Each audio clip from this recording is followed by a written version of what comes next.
Hello everyone, मैं विश्वजीत सिंह आप सभी का दीन पर स्वागत करता हूं। दोस्तों, आज के इस वीडियो के अंदर में हम एमए हिस्ट्री MHI 05 के बारे में बात करने वाले हैं। स्पेशली हमारे इस वीडियो का मोटिव ये रहेगा कि हमें एग्जाम के लिए MHI 05 की तैयारी कैसे करनी है, किस तरह से हम MHI 05 को पढ़े जिससे हमारे एग्जाम में अच्छे नंबर बन सकते हैं। पढ़ने का जो हमारा तरीका होता है, नॉर्मली हम वीडियोस देखते हैं, बुक का यूज़ करते हैं, कौन से बुक का यूज़ करना है, कौन सी वीडियोस को देखना है, इसके बारे में भी यहाँ पे हम डिस्कस करेंगे। कौन सी वीडियोस को देख के अभी जो लास्ट टाइम बचा हुआ है, 1 या 2 दिन बचा हुआ है, उसके अंदर में कैसे आपके अच्छे नंबर बने, कौन सी वीडियोस को देखना है, कौन से बुक को पढ़ना है, इसके बारे में डिस्कस करेंगे। साथ साथ में मोस्ट इंपॉर्टेंट चीज़ इस वीडियो का ये रहने वाला है कि हम डिटेल में एनालाइज करेंगे MHI 05 की बुक का, हर एक यूनिट के अंदर में कितने लेसन्स बनते हैं, हर लेसन के अंदर में कौन से टॉपिक्स बनते हैं, कौन से टॉपिक को आपको पढ़ना चाहिए, कौन से टॉपिक के ऊपर में आपको विशेष ध्यान देना चाहिए, उसके बारे में भी हम यहाँ पे डिस्कस करने वाले हैं। तो जो वीडियो है बहुत ज़्यादा इंपॉर्टेंट होने वाली है। चलिए वीडियो को स्टार्ट करते हैं और समझते हैं डिटेल में MHI 05 को। दोस्तों, जब हम MHI 05 के बारे में बात करें तो हमारी बुक का नाम है भारतीय अर्थव्यवस्था का इतिहास, हिस्ट्री ऑफ इंडियन इकोनॉमिक्स। जितने भी टॉपिक्स इसके अंदर में आएंगे सारे आपके अर्थव्यवस्था से रिलेटेड होंगे, इकोनॉमिक्स से रिलेटेड टॉपिक्स यहाँ पे आपको देखने के लिए मिलेंगे, जिसकी शुरुआत होती है इतिहास लेखन से। किस तरह से इतिहास लिखा गया इकोनॉमिक का, ठीक है, भारतीय अर्थव्यवस्था का, हर चीज़ का एक हिस्ट्री होती है। तो भारतीय अर्थव्यवस्था को किस तरीके से दिखाया गया कि किस तरीके का था अर्थव्यवस्था, ठीक है, और दिखाने वाला जो व्यक्ति होता है उसके ऊपर डिपेंड करता है वो कहाँ से बिलोंग करता है, उसकी सोच किस प्रकार की है। अगर कोई मार्क्सवादी सोच का है तो वो मार्क्सवादी हिसाब से लिखेगा, उसका जो झुकाव है मार्क्सवादी पर्सपेक्टिव की ओर ज़्यादा रहेगा और अर्थव्यवस्था को भी वो उसी मोड़ एंगल में मोड़ेगा। अगर कोई मान लो समाजवादी विचारधारा का है फॉर एग्जाम्पल, तो वो समाजवादी अर्थव्यवस्था की ओर सोचेगा और समाजवादी की ओर झुकाव उसका ज़्यादा रहेगा लिखते समय अर्थव्यवस्था को। वहीं पर अगर कोई व्यक्ति राष्ट्रवादी विचारधारा का है तो उसका झुकाव राष्ट्रवाद की ओर ज्यादा रहेगा और उसका जो लिखने का तरीका होगा वो राष्ट्रवाद का इंपैक्ट उसके अंदर में कहीं ना कहीं दिखेगा, झलक दिखेगा। ठीक है, तो इस तरीके से भारतीय इतिहास को लिखा गया और उसी को हम स्टडी करने वाले हैं और समझेंगे कि भारतीय अर्थव्यवस्था का इतिहास किस प्रकार का है। चलिए स्टार्ट करते हैं आज का वीडियो और आई होप सो आपके लिए बहुत ज़्यादा यूजफुल वीडियो होने वाला है। वीडियो को लास्ट तक देखिएगा, डिटेल में एनालाइज को भी देखिएगा। लास्ट में बताऊंगा कि कौन सी वीडियो को कहाँ देखोगे, किस तरीके से देखोगे जिससे आपके अच्छे नंबर बन पाएंगे। तो दोस्तों, हमारा सबसे पहला यूनिट आता है, पहला यूनिट का नाम है हमारे इतिहास लेखन, पर्यावरण और अर्थव्यवस्था। देखो, जब हम इतिहास लेखन की बात करते हैं ना, तो मतलब किस तरीके से इतिहास को लिखा गया, हिस्टोग्राफी, ठीक है, आपका एक अलग से बुक भी है सेकंड ईयर के अंदर में हिस्टोग्राफी का। तो इतिहास लेखन की हम यहाँ पे अर्थव्यवस्था के रिगार्डिंग में बात करने वाले हैं कि अर्थव्यवस्था के अंदर में इतिहास लिखा कैसे गया। तो यहाँ पे नॉर्मली जो पहला टॉपिक आता है कि प्राचीन भारतीय का ना जो आर्थिक इतिहास था किस प्रकार का था, आर्थिक इतिहास किस तरह से लिखा गया, आर्थिक इतिहास होता क्या है, उसको आपको पहले चैप्टर के अंदर में डिफाइन करना है। यही एक इंपॉर्टेंट टॉपिक रहता है। मतलब भारत का जो आर्थिक इतिहास लिखा गया अलग अलग टाइम पीरियड में अलग अलग तरीके से लिखा गया। जैसे 1950 के अंदर में किस तरह से दिखाया गया कि भारतीय इतिहास क्या है, ठीक है, 1960 के दशक में किस तरह से दिखाया गया कि भारतीय इतिहास क्या है। तो नॉर्मली जो एंड ऑफ द रिजल्ट निकल के आता है इस यूनिट का, इसके अंदर में जो पहला चैप्टर बनता है कि भारतीय अर्थव्यवस्था का इतिहास क्या है। यहीं पर अगर आप दूसरे चैप्टर के अंदर में जाते हो तो दूसरा चैप्टर का आपका नाम है पूर्व औपनिवेशिक अर्थव्यवस्था का इतिहास लेखन। मतलब औपनिवेशिक काल के जो पूर्व अर्थव्यवस्था था उसका इतिहास लेखन, मध्यकाल, ठीक है। तो मध्यकाल के अंदर मिडाइवल टाइम पीरियड के अंदर में औपनिवेशिक व्यवस्था के उस समय पे किस तरह का इतिहास था। तो वहाँ पे अलग अलग विचारकों की बात करते हैं, अवधारणाओं की बात करते हैं। कौन कौन से अवधारणा आते हैं? औपनिवेशिक अवधारणाएं। अगर कोई व्यक्ति औपनिवेशिक व्यवस्था से संपर्क में था, उससे जुड़ा हुआ था, तो जो उसका इतिहास लिखने का तरीका था वो औपनिवेशिक इंपैक्ट दिखता है। वहीं पर राष्ट्रवादी इतिहास लेखन की हम बात करते हैं, मार्क्सवादी इतिहास लेखन की बात करते हैं, संशोधनवादी जो व्यक्ति थे उनकी इतिहास लेखन की बात करते हैं। संशोधनवादी क्या होता है? तो संशोधनवादी मतलब क्या, मध्यकालीन अर्थव्यवस्था के जो आलोचक थे ना, जो मध्यकालीन मिडाइवल टाइम पीरियड की जो इकोनॉमी थी उसकी जो आलोचना कर रहे थे, ठीक है, उन व्यक्तियों को हमने संशोधनवादी इतिहास लेखन के अंदर में रखते हैं। ठीक है, तो इस तरह से उनका इंपैक्ट दिखता है। यहाँ पे जितने भी इतिहास लेखन की बात कर रहे हैं वहाँ पे हम ये नहीं बात करते कि किस तरह से क्या चीज़ें चल रही हैं, हम वहाँ पे ये बात करते हैं कि भारतीय इकोनॉमिक के ऊपर में क्या चीज़ें थी, क्या इंपैक्ट था, और सारा जो टॉपिक है वो भारतीय इकोनॉमिक को डेडिकेटेड रहती है। जितना भी इतिहास लेखन है तो मतलब भारतीय अर्थव्यवस्था किस प्रकार से सुचारू रूप से चल रहा था, किस तरह से ग्रो कर रहा था, या क्या स्थिति रही होगी उस टाइम पीरियड में, उसके रिलेटेड यहाँ पे टॉपिक बनते हैं। तो ये जो पहला यूनिट के अंदर में ना, मेनली अगर मैं आपको बोलूँ क्या पढ़ना है, तो आप सबसे पहले जितने भी ये विचारधारा है ना, अवधारणाएं हैं, अलग अलग आइडियोलॉजीज है, उसको जरूर पढ़िएगा। एक बार समझिएगा कि किस आइडियोलॉजी के अंदर में क्या है, और एक बार अगर आप किसी की आइडियोलॉजी समझ जाओगे ना तो आप इजीली बनाकर लिख सकते हो। और बनाते समय भी हमें क्या ध्यान रखना होता है कि इतना ज़्यादा ना बना दो कि ओवर लगे, ओवर एक्टिंग जैसा लगने लग जाए। तो हमें इतना पढ़ना होता है कि इससे हमें आइडिया मिले कि हाँ ये चीज़ें हैं, इसको इसी दायरे के अंदर में हमें लिखना है। ठीक है, जैसे राष्ट्रवादी का अगर हम बात करते हो तो राष्ट्रवादी के अंदर में अपने कंट्री को, अपने चीज़ों को इंपॉर्टेंस दिखाता है, अपनी कंट्री को सुपीरियर दिखाता है, जो भी चीज़ें थी उसको इंपॉर्टेंट दिखाकर बड़ा दिखाता है कि ये वाला चीज़ ऐसा था और कहीं पे नहीं था। इस तरीके का इनकी एक आइडियोलॉजी रहती है। ठीक है, और उसी आइडियोलॉजी के अंतर्गत अगर कभी मैं बनाकर लिखूं तो उसी आइडियोलॉजी के इर्द गिर्द लिखूंगा कि बाहर ना जाए। ठीक है, जो भी लिख रहा हूं वो बाहर ना जाए, बनाकर भी अगर लिखते हैं तो इस चीज़ का भी आपको ध्यान रखना है। इसके अंदर में जो तीसरा चैप्टर आता है पहले यूनिट का, जिसका नाम है औपनिवेशिक अर्थव्यवस्था का इतिहास लिखना। अब औपनिवेशिक काल के बारे में हम बात करते हैं। इससे पहले की जो हम 2 चैप्टर पढ़े वो औपनिवेशिक काल के पहले की अर्थव्यवस्था था, जिसके अंदर प्राचीन और मध्यकाल के हमने बारे में बात किया। जब यहाँ पे हम औपनिवेशिक काल के इतिहास लेखन के बारे में बात करते हैं तो यहाँ पर भी कई सारे अवधारणाओं के बारे में बात करते हैं। उपनिवेशवादी जो इतिहास लेखन की अवधारणा थी उसके बारे में बात करते हैं। राष्ट्रवादी लोग थे वो क्या मानते थे उसके बारे में बात करते हैं। साथ साथ में मार्क्सवादी जो थे उनके बारे में बात करते हैं कि उनका क्या मानना था। ठीक है, उदारवादी और नव उदारवादी उनका क्या मानना था औपनिवेशिक इतिहास लेखन को लेकर। तो इन सभी टॉपिक्स यहाँ पे आते हैं। साथ साथ में एक टॉपिक आपको देखने के लिए मिल जाता है कृषि वाणिज्यीकरण का। ठीक है, कृषि का वाणिज्यीकरण किस प्रकार से किया जा रहा था, किस तरह से उसको औद्योगिकरण के अंदर में एक तरह से शामिल किया जा रहा था कृषि को। उससे पहले तक का कृषि की जो व्यवस्था थी वो सिर्फ उपज करना और खाने भर भी सीमित थी, पर जब वो औपनिवेशिक काल का दौरान शुरू होता है तो वहां पर उसका वाणिज्यीकरण किया जाता है। ठीक है, तो ये भी एक इंपॉर्टेंट टॉपिक रहता है इस यूनिट के अंदर में। यूनिट नंबर 2 की ओर बढ़ते हैं। यूनिट नंबर 2 के अंदर हम बात करते हैं जटिल अर्थव्यवस्था का उद्भव और संरचना। अब जटिल अर्थव्यवस्था होती क्या है? जटिल अर्थव्यवस्था मतलब कॉम्प्लिकेटेड अर्थव्यवस्था, जहां पर बहुत सारी चीजें चल रही हैं। तो इसमें पहला जो चैप्टर आपका आता है कृषि उद्भव, पशुपालन और शिल्प उत्पादन के से नगरीकरण तक हड़प्पा सभ्यता। यहाँ पे नॉर्मली जो पहला टॉपिक बनकर आता है हड़प्पा नगर का प्रमुख विशेषता बताओ। ये वाला टॉपिक इंपॉर्टेंट है, कई बार पूछ लिया जाता है एग्जाम के अंदर में। ठीक है, तो ये वाला टॉपिक आपको पढ़ना है। ये वाला टॉपिक तो आपने 12th में पढ़ा है, बीए में भी पढ़ा है, तो बहुत ईजी है। हड़प्पा सभ्यता के जो भी हड़प्पा नगर की प्रमुख विशेषता क्या रही होंगी वो बता दीजिए। ठीक है, यहाँ पर जो कृषि का उद्भव किस प्रकार से हुआ, ठीक है, पशुपालन शिल्प उत्पादन क्या रहा, नगरीकरण किस तरह से फैला हुआ, ये भी टॉपिक्स बनते, छोटे छोटे टॉपिक्स है, बट इनको पढ़ लीजिए क्योंकि इसके बेसिस पे बनते हैं। और अगर आपने हड़प्पा सभ्यता पढ़ा ना तो उसके अंदर में सारे टॉपिक कवर हो जाते हैं एक बार में। पहला चैप्टर के अंदर में ये पढ़ते हैं। इसमें जो दूसरा चैप्टर आता है मतलब चैप्टर नंबर 6, जिसके अंदर हम बात करते हैं उपमहाद्वीप कृषक और पशुपालक समुदाय के बारे में। 1000 ईसा पूर्व के जो आसपास का टाइम पीरियड रहता है और मध्य पुरातात्विक भौगोलिक अध्ययन हम इसके अंदर में पूरा करते हैं। तो किस तरह से उपमहाद्वीपीय कृषक और पशुपालन समुदाय विकसित हो रहे थे उसके बारे में बात करते हैं। तो यहाँ पे जो सबसे अजीबोगरीब टॉपिक आता है, इसको कॉम्प्लिकेटेड हिस्ट्री इसलिए भी कहते हैं। इसमें हम बात करते हैं भस्म टीला के बारे में। देखो पिछले साल क्वेश्चन आया हुआ था, जब हम दिसंबर की बात करते हैं, दिसंबर में जो एग्जाम हो रहा था अभी, तो उसमें क्वेश्चन आया हुआ था भस्म टीला के बारे में बताइए। ठीक है, इस तरह से क्वेश्चन था। अब भस्म टीला को ना जो टॉपिक है वो बहुत ना मतलब ऐसी बुक में कहीं मतलब पैरा में दे रखा है, अंदर कोई हाईलाइट करके नहीं दे रखा अलग से कि ये भस्म टीला के बारे में आपको पढ़ना है।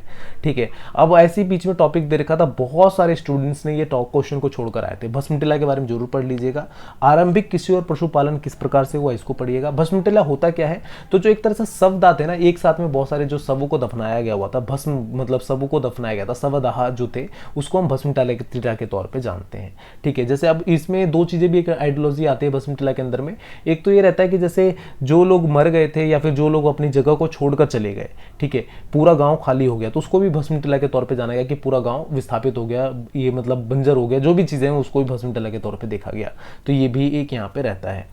यहाँ पे एक अगला क्वेश्चन जो टॉपिक आता है चैप्टर नंबर 7 से, जो कुछ प्रारंभिक राज्यों और अर्थव्यवस्था की तुलनात्मक संरचना के बारे में बात करते हैं, जिसके अंदर में हम 4 वंशों के बारे में बात करते हैं, मौर्य वंश, कुषाण वंश, सातवाहन वंश और गुप्त वंश। इनके बेसिस पे टॉपिक्स बनते हैं। 7वां वाला जो चैप्टर है यूनिट 2 का, जिसके अंदर में सबसे पहला क्वेश्चन बनता है जूनागढ़। जूनागढ़ की प्रस्तियां क्या होता है वो बताइए भैया। तो ये वाला भी टॉपिक लास्ट टाइम बहुत सारे बच्चे छोड़कर आए थे, और पिछली बार जो क्वेश्चन पेपर बना था उसमें बहुत अजीबोगरीब क्वेश्चन थे। चाहे आप दिसंबर के पेपर की बात करो चाहे जुलाई की पेपर की बात करो, दोनों के अंदर में बहुत अजीबोगरीब टॉपिक्स को कवर किया गया था। ठीक है, पुटअप किया गया था एग्जाम के अंदर में। तो जब हम बात करते हैं जूनागढ़ की, जूनागढ़ की व्यवस्था किस प्रकार की थी, या फिर रुदमनई जो था, रुदमनई परिस्थितियां थी वो क्या थी, जूनागढ़ परिस्थितियां या फिर रुदमनई परिस्थितियां क्या थी। तो मतलब एक तरह से मान लो notice board, Junagadh notice board, रुदमनई नोटिस बोर्ड, इस तरह से मानकर जो नोटिस बोर्ड होता क्या है, तो जहां पर सूचना लगाई जाती है कि भैया आज शाम को 5 बजे आपको दीन अप पर आना है और दीन अप को सब्सक्राइब करना है, आपको सभी दोस्तों के साथ अपने दीन अप की वीडियोस को शेयर करना है। ये क्या एक नोटिस लगाया मैंने, ठीक है, आपको इसको फॉलो करना है, ठीक है। तो जो इस तरह की व्यवस्था थी ना नोटिस बोर्ड की, तो जूनागढ़ परिस्थितियां मतलब जूनागढ़ का नोटिस बोर्ड, और रुमनई वो नोटिस बोर्ड। इसके ऊपर लिखा क्या था भैया इस नोटिस बोर्ड में, तो अशोक साम्राज्य के काल के टाइम पीरियड के अंदर में किस तरह की व्यवस्था रही, किस तरह से अशोक का जो कार्यकाल चल रहा था, तो उसकी जानकारी का हमें स्रोत मिलता है जूनागढ़ परिस्थितियों के थ्रू, ठीक है। तो ये जूनागढ़ हो गया, रुदमनई हो गया, ये दोनों क्वेश्चंस भी बनते हैं कई बार, तो इसको भी आपको रफली चेक करना है और पढ़ना है। यहाँ पर एक इंपॉर्टेंट टॉपिक जो है उसको आपको ध्यान से जरूर देखना है, यूनानी, रोमन और चीनी यात्री की यात्रा वृत्तांत। भाई इसके अंदर में क्या पढ़ते हैं हम यहाँ पे कि किस तरह से व्यापारिक गतिविधियां हुई भारत के अंदर में, किस तरह से जो मौर्य, कुषाण और सातवाहन गुप्त काल के अंदर में किस तरह की व्यापारिक गतिविधियां चरम पर थी, किस तरह से विकास कर रहा था, उसके बारे में पढ़ना होता है, ठीक है। यहाँ पे यूनानी और रोमन यात्रियों के बारे में पढ़ना है कि किस तरह से उनके यात्रा वृत्तांत है, चीनी यात्रा वृत्तांतों के बारे में पढ़ना है, और ये यहाँ पे टॉपिक एंड होता है, ठीक है। 8वां चैप्टर इसका आता है, 8वां चैप्टर के अंदर में हम व्यापार के स्वरूप के बारे में पढ़ते हैं।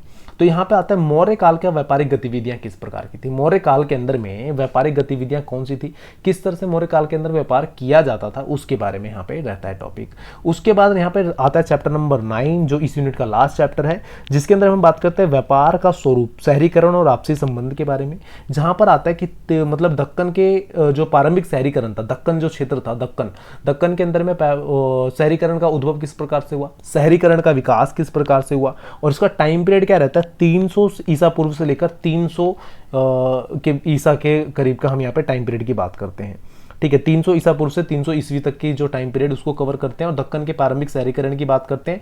इस टाइम पीरियड के अंदर में जो विदेशी व्यापार का स्वरूप था उसके बारे में भी क्वेश्चन बनता है कि विदेशी व्यापार का स्वरूप 300 ईसा पूर्व से लेकर 300 ईस्वी तक का स्वरूप क्या था वो बताइए, ये भी बनता है। और भारत में रोमन व्यापार, जो रोमन साम्राज्य से व्यापार का साक्ष्य मिलते हैं, वो इस टाइम पीरियड के अंदर में किस प्रकार के थे, वो भी क्वेश्चन बनकर आता है, ठीक है।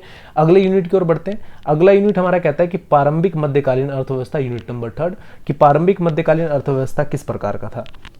तो इसके अंदर में जो हमारा 10वां चैप्टर बनता है, ठीक है, सबसे पहला इस यूनिट का, जिसमें हम बात करते हैं भारतीय इतिहास में सामंतवादी दृष्टिकोण। भाई इंपॉर्टेंट टॉपिक है सामंतवाद वाला, तो आप ना उसको गांठ बांध लो, फेविक्विक आता है उसको खरीद के उसको चिपका लो।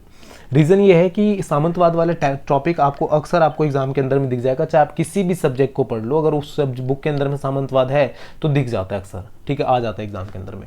तो यहाँ पे भारतीय संदर्भ में सामंतवाद क्या होता है। अभी देखो मैंने आपको MHI 01 पढ़ा रहा था, MHI 06 मैंने कुछ समय पहले वीडियो डाला था, जिसके अंदर मैंने बताया था आपको कि सामंतवाद जब भी हम पढ़ते हैं तो 2 संदर्भों में पढ़ते हैं। पहला संदर्भ होता है सामंतवाद का यूरोपीय संदर्भ, सामंतवाद का यूरोपीय संदर्भ किस प्रकार का है। दूसरा होता है कि भारतीय संदर्भ किस प्रकार का है। तो दोनों संदर्भ में मैंने आपको सामंतवाद पढ़ा रखा है, तो दोनों संदर्भ में से इस बार आपको भारतीय संदर्भ में यहाँ पे सामंतवाद को डिफाइन करना है चैप्टर नंबर 10 में। चैप्टर नंबर 11 की बात करते हैं तो हम वहां पे बात करते हैं कृषि और शिल्प उत्पादन के संगठनों के बारे में, कि किस तरह से कृषि किया जा रहा था, किस तरह से शिल्प उत्पादन किया जा रहा था, उसके बारे में हम यहाँ पे बात करते हैं। तो भू अनुदान और कृषि विस्तार जैसे टॉपिक यहाँ पर बन जाते हैं इंपॉर्टेंट। चैप्टर नंबर 12 की ओर हम जाते हैं, तो चैप्टर नंबर 12 में रहता है प्रारंभिक मध्यकाल में जो स्तरीकरण था, किस तरह से लेवलाइजेशन किया जाता था, किस तरह से लेवल सेट किए जाते थे कि ये इस तरह से। तो वहां पे कृषक समाज के बारे में बात करते हैं, समाज और कृषक समाज के बारे में बात करते हैं कि किस प्रकार से था।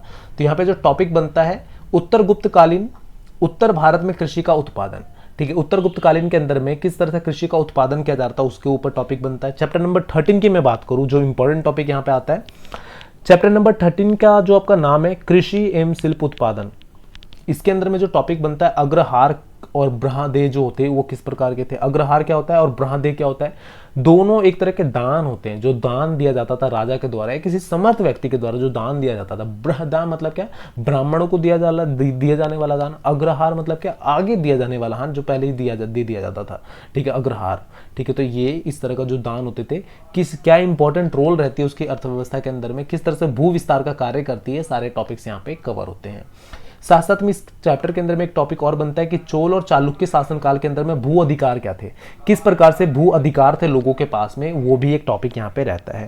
चैप्टर नंबर 14 की अगर हम यहाँ पे बात करें इस यूनिट का, तो वहाँ पे हम पढ़ते हैं व्यापार, व्यापार तंत्र और शहरीकरण के बारे में कि किस तरह से व्यापार, व्यापार तंत्र और शहरीकरण का रूप रहा। जहाँ पे पहला जो क्वेश्चन बनकर आता है चैप्टर नंबर 14 का, शहरी पतन का, कि शहर का पतन किस प्रकार से हुआ। ठीक है, इसके बाद चैप्टर नंबर 15 जो इस यूनिट का लास्ट वाला चैप्टर है, जहाँ पे हम विनिमय तंत्र के बारे में बात करते हैं, व्यापारिक संगठन और शहरीकरण के बारे में बात करते हैं। तो यहाँ पे जो क्वेश्चन बनकर आता है कि शिल्प, व्यापार और शहरीकरण का विकास के बारे में बताइए कि किस तरह से शिल्प उद्योगों का विकास हो रहा था, किस तरह से व्यापार का विकास हो रहा था, शहरीकरण का विकास का स्ट्रक्चर क्या था। ये सारे टॉपिक्स यहाँ पे कवर होते हैं और थोड़े इंपॉर्टेंट टॉपिक है इस यूनिट के अंदर में। नॉर्मली अगर आप पढ़ोगे ना तो सबसे पहले सामंतवाद अच्छे से पढ़िए, उसके बाद जो यहाँ पे जो था अग्रहार और बृहदेव उसको जरूर पढ़िए। उत्तर भारत के अंदर में जो उत्तर गुप्तकालीन के अंदर में कृषि का आगमन हुआ उसको जरूर पढ़िए। चोर और चालुक्य का भू अधिकार किस प्रकार से था उसको भी जरूर पढ़िए। 3-4 टॉपिक इस यूनिट के अंदर में इंपॉर्टेंट रहते हैं। अगले यूनिट की ओर बढ़ते हैं। हमारा जो यूनिट नंबर है अगला 4, जिसके अंदर हम बात करते हैं मध्यकालीन अर्थव्यवस्था का विस्तार और विकास 1। किस प्रकार से मध्यकालीन अर्थव्यवस्था का विकास हुआ। ठीक है, तो इसके अंदर में जो टॉपिक्स बनते हैं, चैप्टर नंबर आपका 16 आता है जिसका हम नाम है कृषि उत्पादन। तो यहाँ पे जो पहला क्वेश्चन बनता है कि मध्यकाल में कृषि उत्पादन किस प्रकार से हुआ। ठीक है, किस प्रकार से कृषि ग्रो कर रहा था वो बताओ मध्यकाल के अंदर में। यहाँ पे चैप्टर नंबर 17 जो अगला चैप्टर है उसके अंदर हम बात करते हैं कृषि संरचना और कृषि संबंध, किस प्रकार से कृषि का संरचना हुई। तो यहाँ पे आता है किसानों की दशा क्या थी। इसके अंदर मतलब कृषि से जुड़े हुए जो भी मतलब इम्पैक्ट थे ना वो हमें बताना होता है। तो मध्यकाल के अंदर में किसानों की दशा किस प्रकार की थी, ऋण का महत्व क्या था, जो कर्जा लिया जाता था किसानों के द्वारा उसका महत्व क्या था, इंपॉर्टेंस क्या था वो बताना होता है। साथ साथ में किसानों के विभिन्न श्रेणियां, कौन कौन सी श्रेणियां थी किसानों की, किस तरह से श्रेणियों में बटे हुए थे किसान, उसके बारे में टॉपिक्स रहते हैं 17 चैप्टर के अंदर में। चैप्टर नंबर 18 की बात करते हैं तो इसका नाम है गैर कृषि उत्पादन। गैर कृषि उत्पादन के अंदर में हम क्या बात करते हैं कि शिल्प उत्पादन वर्ग का उदय किस प्रकार से हुआ, किस तरह से वो ग्रो करा था। मतलब क्या, कृषि को छोड़कर जो दूसरा वर्ग था, जो कृषि के अलावा जो दूसरे कार्य कर रहे थे, उसके बारे में यहाँ पे हम बातचीत करते हैं। चैप्टर नंबर 19 की हम बात करते हैं तो यहाँ पे आता है कर प्रणाली, जो टैक्स सिस्टम था, किस तरह से टैक्स लिया जाता था। इसके अंदर में क्या आता है, सबसे इंपॉर्टेंट चैप्टर है इस पूरे यूनिट का। ठीक है, जिसमें हम बात करते हैं करों का इस्लामिक सिद्धांत किस प्रकार का था, किस प्रकार से करों को इस्लामीकरण किया गया। दक्षिण भारत के अंदर में भूकर व्यवस्था किस प्रकार की थी, और अन्य कर, जमीन के अलावा जो अन्य कर लगाए जाते थे उसकी व्यवस्था किस प्रकार की थी। पशुपालन पे भी कर लगाया जाता था, गाय के दूध को दूधते थे उसके ऊपर कर लगाया जाता था, बकरी के दूध पे भी कर लगाया जाता था। किस तरह की कर व्यवस्था थी, मतलब जमीन के अलावा भी कर व्यवस्था कौन कौन सी थी, उसके बारे में यहाँ पे टॉपिक बनते हैं, इंपॉर्टेंट टॉपिक है। अगला जो चैप्टर आता है इसका, ठीक है, अगर आप बात करोगे चैप्टर नंबर 20 जहां पे मध्यकालीन भारत का शहरी केंद्र, किस तरह से शहरी केंद्र बना। इस कुछ खास टॉपिक्स नहीं रहते इस वाले चैप्टर के अंदर में, बट फिर भी आप पढ़ना चाहो तो मध्यकालीन भारत का शहरी केंद्र के बारे में पढ़ सकते हो। चैप्टर नंबर 21 के बारे में बात करें तो आंतरिक और समुद्री व्यापार के बारे में पढ़ते हैं। भाई टॉपिक इंपॉर्टेंट है, पीछे कई बार स्टूडेंट्स ने पुटअप किया था कि सर आंतरिक और समुद्री व्यापार बताइए, समुद्री व्यापार का विस्तार किस तरह से हो रहा था 19वीं शताब्दी के अंदर, 20वीं शताब्दी के अंदर में एशिया के अंदर में समुद्री व्यापार का क्या स्वरूप था। ठीक है, क्या इंपैक्ट पड़ रहा था रोमन पुर्तगालियों का समुद्री व्यापार के ऊपर में, क्या इंपैक्ट पड़ रहा है। ये सारे टॉपिक्स यहाँ पे हम कवर करते हैं और इंपॉर्टेंट टॉपिक्स रहते हैं समुद्री व्यापार का। उसके बाद में हम बात करते हैं कि जो आपका चैप्टर नंबर 22 आता है जहां पे हम बात करते हैं कि व्यावसायिक गतिविधि और मुद्रा व्यवस्था। व्यवसायिक गतिविधियों के अंदर में हम बात करते हैं कि मुगल काल के अंदर में किस प्रकार से मुद्रा का विस्तार हुआ। जो पैसा है ना, पैसा मुद्रा का विस्तार किस प्रकार से मुगल काल के अंदर में किया गया, ये हम बात करते हैं। मुद्रा व्यवस्था और मुद्रा का संचार किस प्रकार से चल रहा था। ठीक है, उस टाइम पीरियड के अंदर में भारतीय अर्थव्यवस्था के अंदर में उसके क्या साक्ष्य मिलते हैं बौद्ध ग्रंथ में, जैन धर्म के अंदर में। ठीक है, ऋग्वेद जो सामवेद है इनके अंदर में क्या साक्ष्य मिलते हैं। ठीक है, गुप्त काल मौर्य काल के अंदर में क्या साक्ष्य मिलते हैं, मुद्रा व्यवस्था का और मुद्रा संचार की क्या साक्ष्य मिलते हैं, उसके बारे में यहाँ पे टॉपिक्स बनते हैं। तो 2 टॉपिक्स बनते हैं, एक तो मुगल काल का कि मुगल काल के अंदर मुद्रा विस्तार किस प्रकार से हुआ, दूसरा क्या होता है कि भारतीय संदर्भ में जो साक्ष्य मिले हैं उसमें किस तरह से मुद्रा का विस्तार हुआ। तो ये 2 टॉपिक्स रहते हैं, दोनों को आपको कवर करने इंपॉर्टेंट टॉपिक रहते हैं। चैप्टर नंबर 23 जिसके अंदर हम बात करते हैं तकनीकी और अर्थव्यवस्था। अब देखो तकनीक आ गया, यहाँ पे नई नई टेक्नोलॉजी आ गई। टेक्नोलॉजी आने के कारण से क्या हुआ, कृषि तकनीक में परिवर्तन हुआ, कृषि करने के जो तरीके थे उसमें परिवर्तन हुआ, कृषि के औजारों में परिवर्तन हुआ। तो कृषि के तकनीक में परिवर्तन का क्या इंपैक्ट पड़ा कृषि के ऊपर में, ये टॉपिक रहता है। चैप्टर नंबर 24 जहाँ पे हम बात करते हैं परिवहन और संचार, कुछ खास नहीं रहता, किस तरह से विकास हुआ, किस तरह से दौर चला परिवहन और संचार का, उसके बारे में टॉपिक रहते हैं, बट कुछ खास नहीं। ठीक है, इसके बाद चैप्टर नंबर 25 आता है जहाँ पे हम बात करते हैं कि भारतीय इतिहास में 18वीं शताब्दी। ठीक है, भारतीय इतिहास के अंदर में 18वीं शताब्दी का क्या रोल रहता है उसके बारे में बात करते हैं। तो यहाँ पे नॉर्मली जो टॉपिक बनता है कि भारतीय अर्थव्यवस्था का विश्लेषण कीजिए 18वीं शताब्दी के अंदर में, भारतीय अर्थव्यवस्था किस प्रकार की थी इसके बारे में बताइए, ये टॉपिक रहते हैं। इसके बाद हमारा जो यूनिट आता है, यूनिट नंबर 5, जहाँ पे हम बात करते हैं मध्यकालीन अर्थव्यवस्था और विकास के बारे में। किस प्रकार से मध्यकालीन अर्थव्यवस्था का विकास हुआ है, इसके बारे में हम यहाँ पे बात करते हैं।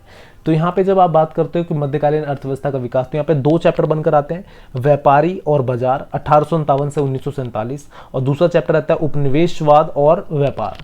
तो यहाँ पे कुछ खास टॉपिक नहीं बनते, पर नॉर्मली ये रहता है कि किस तरह से बाजार व्यवस्था का विकास हो रहा था, उपनिवेश के कारण से, उपनिवेशवाद में बाजार व्यवस्था किस प्रकार से चला। तो यहाँ पे एक टॉपिक ये रहता है कि रेलवे के प्रसार का इंपैक्ट क्या पड़ा बाजार व्यवस्था पे। रेलवे के आने के बाद जब रेलवे व्यवस्था आई भारत के अंदर में, तो उसका इंपैक्ट किस तरह से पड़ा व्यापार व्यवस्था पे। अब रेलवे से क्या किया जाता था, माल को ढोया जाता था, एक जगह से माल को दूसरी जगह ढोया जाता था, और उसका इंपैक्ट किस तरह से पड़ रहा था बाजार के ऊपर में, यहाँ पे ये टॉपिक्स रहते हैं। ठीक है, तो ये वाले यूनिट के अंदर में कुछ खास रहता नहीं है। यूनिट नंबर 6 की ओर बढ़ते हैं, जहाँ पे हम बात करते हैं व्यापार और बाजार के बारे में, कि व्यापार और बाजार व्यवस्था किस प्रकार से रहा। व्यापार और बाजार, अच्छा ये वाला टॉपिक हमने यूनिट नंबर हमने कर लिया, यूनिट नंबर 6 हमने कर लिया है। 7th की ओर बढ़ते ग्रामीण अर्थव्यवस्था के बारे में। यूनिट नंबर 7 के अंदर में हम बात करते हैं कि ग्रामीण अर्थव्यवस्था किस प्रकार का था। ग्रामीण अर्थव्यवस्था की अगर हम जब बात करते हैं तो यहाँ पे कुछ खास नहीं है ग्रामीण अर्थव्यवस्था के अंदर में।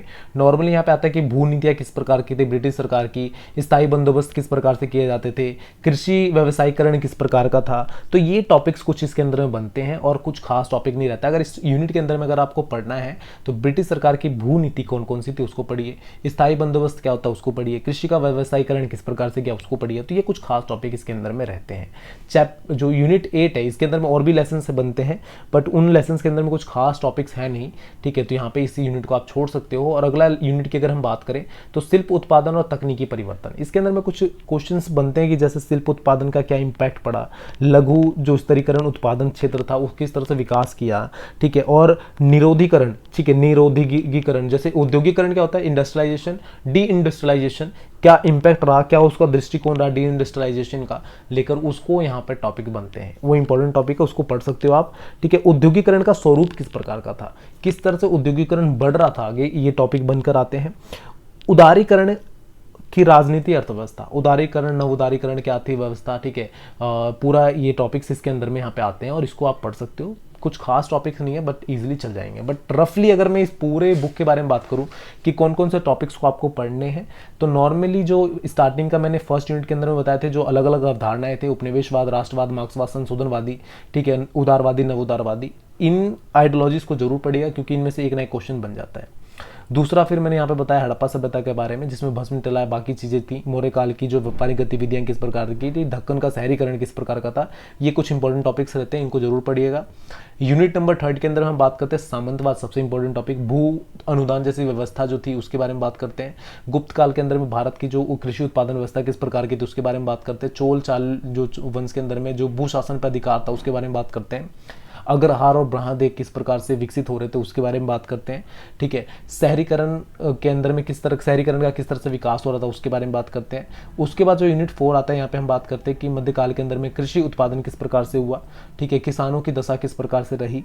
ठीक है, शिल्प उत्पादन किस तरह से ग्रो कर रहा था, इस्लामिक कर की व्यवस्था क्या था, इस्लामिक कर किस तरह से लगाया जाता था। ये सारे टॉपिक्स भी यहाँ पे कवर करते हैं और ये इंपॉर्टेंट टॉपिक रहते हैं।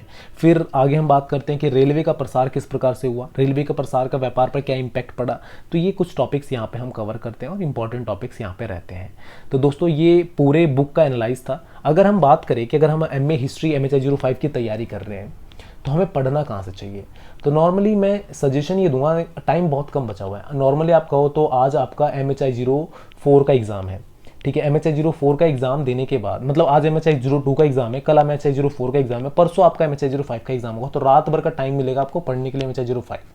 तो रात भर के अंदर में आप इतना ही पढ़ सकते हो जिससे आप अच्छे नंबर ला सको, अच्छे नंबर के एवरेज बन सके। तो उसके लिए मैं ये सजेशन दूंगा कि हमारे दी इन अप पर, जो जिस चैनल पर आपको वीडियो मिलने वाली है, दी इन अप पर जाइए, वहाँ पर आपको 2 वीडियो मिलेंगी जो आपके लास्ट 5 ईयर के क्वेश्चन पेपर को कंप्लीट करती है। थोड़ा वीडियो लंबा है, आपको थोड़ा ज़्यादा टाइम लगेगा, ठीक है, थोड़ा मेहनत ज़्यादा करना पड़ेगा, बट वो वीडियो आपके लिए बहुत ज़्यादा यूजफुल होने वाला है, ब्रह्मास्त्र के तौर पे काम करेगा। यकीन ना हो तो देख कर देखिए, और देखने से पहले ना बाकी लेसन्स की या बाकी सब्जेक्ट की जो वीडियोज़ है उनके कमेंट्स को देख लीजिए, क्या इंपैक्ट रहा है स्टूडेंट्स का, क्या रिस्पॉन्स रहा है। ठीक है, कल जो एग्जाम हुआ उसमें क्या रिस्पॉन्स रहा है स्टूडेंट्स का, आपको तब समझ में आएगा, तब उसको देखिए। ठीक है, ऐसी मत मेरे बातों पर जाइए। उसमें रीज़न ये देखो, हम जब क्वेश्चन पेपर को स्टडी करते हैं ना, मेरा लॉजिक क्या रहता है दोस्तों, जब हम क्वेश्चन पेपर को स्टडी करते हैं तो हमें समझ में आता है कि क्वेश्चन पूछ क्या रहा है, क्वेश्चन पूछना क्या चाहता है, टीचर ने क्वेश्चन के बारे में बताया क्या है। मतलब आप किसी चैप्टर को पूरा रट लो, पर अगर आपको क्वेश्चन का पैटर्न नहीं पता, क्वेश्चन बन कैसे रहा है, क्वेश्चन पूछ कैसे रहा है, अगर आपको ये नहीं पता तो आप एग्जाम करके नहीं आ सकते। आपको पूरा चैप्टर रटा हुआ है फिर भी नहीं करके आ सकते। सिंपल सा लॉजिक है मेरा। तो यहाँ पे मैं इसलिए कोशिश करता हूँ ज़्यादा से ज़्यादा क्वेश्चन पेपर को आपको सॉल्व करवाऊँ। तो लास्ट 5 ईयर के अगर क्वेश्चन पेपर को देखते हो तो एक ही क्वेश्चन आपको 10 तरीके से दिख जाएंगे कि इस तरीके से पूछा गया है।